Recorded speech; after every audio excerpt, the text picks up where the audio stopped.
Let's start with America's military, the Karen of the world. They just will not stay out of other countries' business. And leading this military is Pete Hegseth, who you might think is the Secretary of Defense. But you'd be wrong. He's rebranded himself the Secretary of War. You know how cool guys always give themselves nicknames. And as part of this military makeover, last week the Secretary announced a surprise meeting.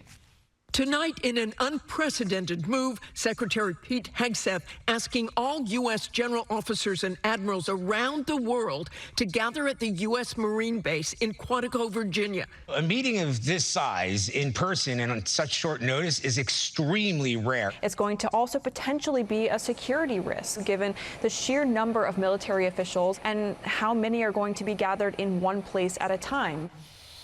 Listen, we all do weird things when we're drunk, okay? Some of us slide into an ex's DMs, and some of us call every U.S. general to a meeting at Quantico.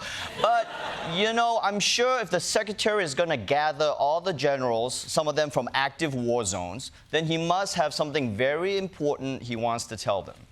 It's tiring to look out at combat formations, or really any formation, and see fat troops.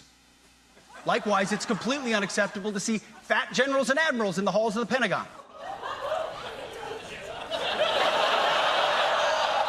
That's what you dragged all these generals in for? To tell them they're fat? Couldn't you just leave some passive-aggressive comments on their Instagram? Like, hey, congrats, General, when are you due?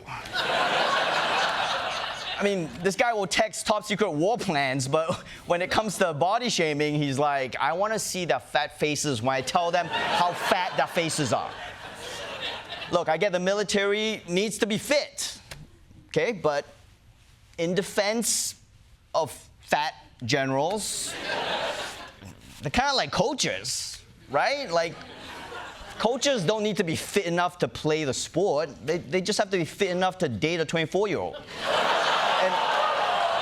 And also, there are some military positions you kind of don't want a fit soldier for. Like, I don't want a guy with six-pack abs operating a drone. He clearly hasn't had enough time and experience sitting down like this with a controller.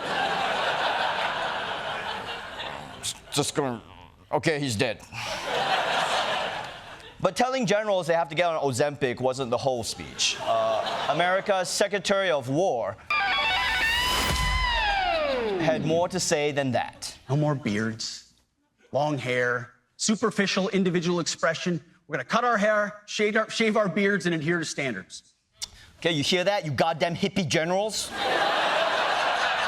No more beards. I'm looking at you, Admiral Lebowski. Now, according to Pete Hegseth, America's military standards are now going to be indistinguishable from a Grindr profile, okay?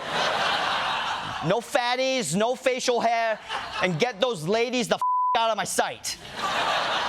But it's all about a much larger project of de-wokificationing. An entire generation of generals and admirals were told that they must parrot the insane fallacy that, quote, our diversity is our strength. They had to put out dizzying DEI and LGBTQI+ statements. No more identity months, DEI offices, dudes in dresses. Yeah, you hear that, General Doubtfire?